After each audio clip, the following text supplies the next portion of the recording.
A nurse on the night shift in a busy urban hospital notices that the dosage for a particular patient seems a bit high. Fleetingly, she considers calling the doctor at home to check the order. Just as fleetingly, she recalls his disparaging comments about her abilities last time she called him at home.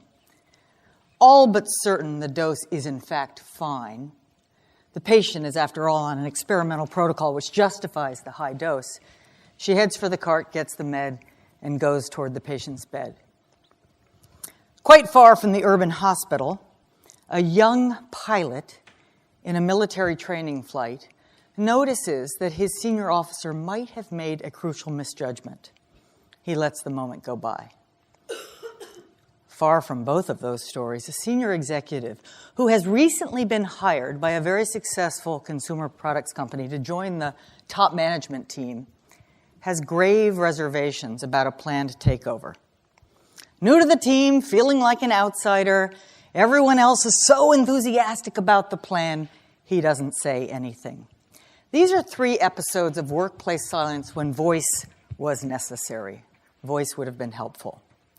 Now, you may think, if I were in their shoes, I wouldn't do that. Or you may be aware, as I am, of just how often this happens in the modern workplace.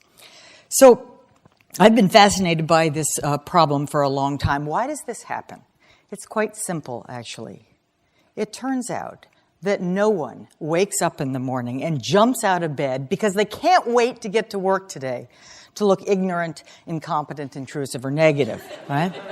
No, on average, we'd prefer to look smart and helpful and, positive and helpful. So the good news about all this is that it's very easy to manage, right?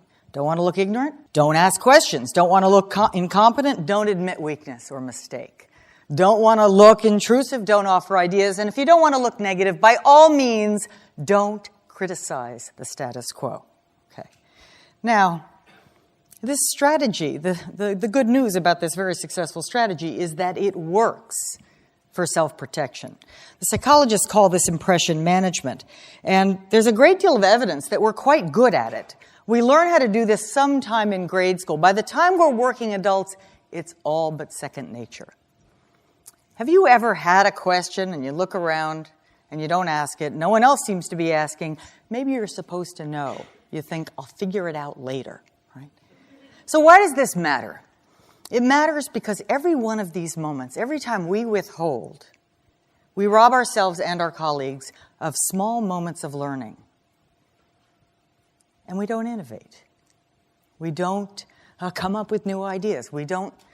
We are so busy, unconsciously for the most part, managing impressions that we don't contribute to creating a better organization.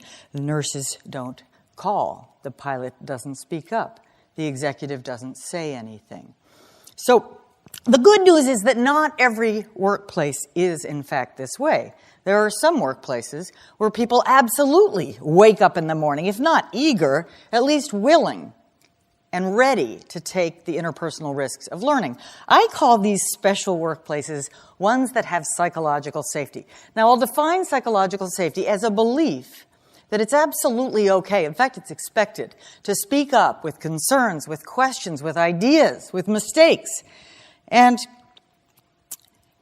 I got into this. I got interested in this actually quite by accident. Let me tell you how it happened. I joined a team of mostly physicians and nurses, and the job of that team was to find out, to assess, they hoped conclusively, what the actual rate of medication errors was in, let's say, some modern tertiary care hospitals. So their job was to set out to collect data on drug errors, human-related drug errors. My little part was very simple. I was going to ask the question and answer the question of, do better teams, better hospital patient care teams, make fewer mistakes? I used a standard team survey measure to assess the team effectiveness, and trained nurse investigators visited a number of units in 2 hospitals every couple of days for 6 months.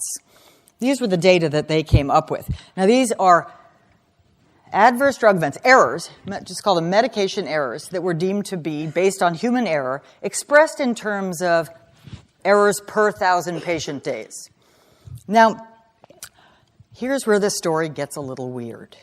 I got the data, I waited patiently, I got the data on the teams, I got the data on the errors, and I ran my analyses. And what did I find? The results were exactly the opposite of what I had expected. It appeared that better teams were making more mistakes, not fewer.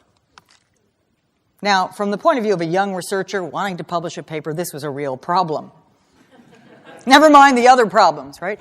And so this was a problem. No, this was a puzzle. So I sat down to think, why else I thought about the need for coordination between physicians and nurses. I thought about the need for teamwork on the fly, for speaking up, for double checking.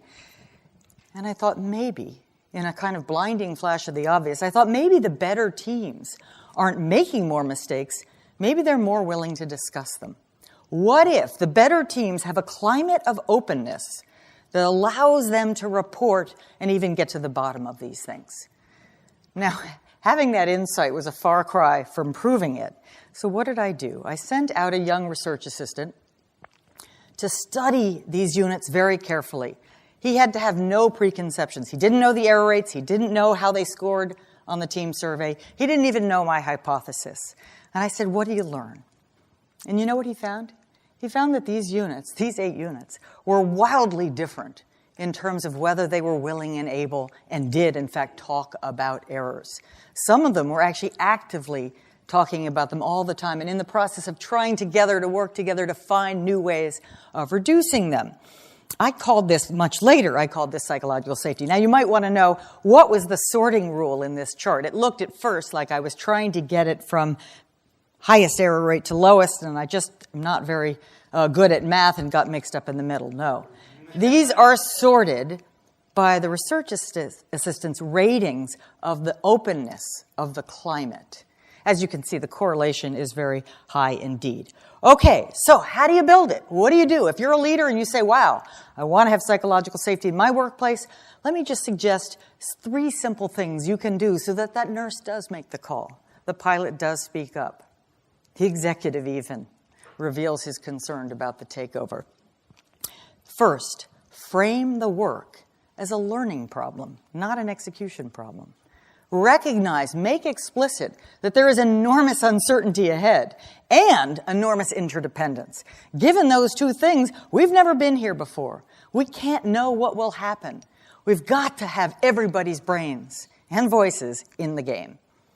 That creates the rationale for speaking up. Second, acknowledge your own fallibility. Right? You know you're fallible. Say simple things like, I may miss something. I need to hear from you. This goes, by the way, for subordinates and colleagues, peers alike. That creates more safety for speaking up. And third, model curiosity. Ask a lot of questions. That actually creates a necessity for voice. And so these 3 simple things can go a long way toward creating the kind of workplace where we can avoid the catastrophes you saw coming in those 3 opening vignettes. Now, at this point in describing and teaching about these things, most managers I talk to start to get a little nervous. Right? They say, I get it. I understand how this could really help people learn. I understand, and I want to hear about errors. But are you saying I have to dial back a little on excellence? Is it no longer possible to hold people accountable for great results, to hold their feet close to the fire? And I say no. In fact, I don't think it's a trade-off. I think it's 2 separate dimensions, right? 2 dimensions that you have to think about. In fact, when I'm talking about psychological safety, I'm essentially talking about letting up on the brakes, right?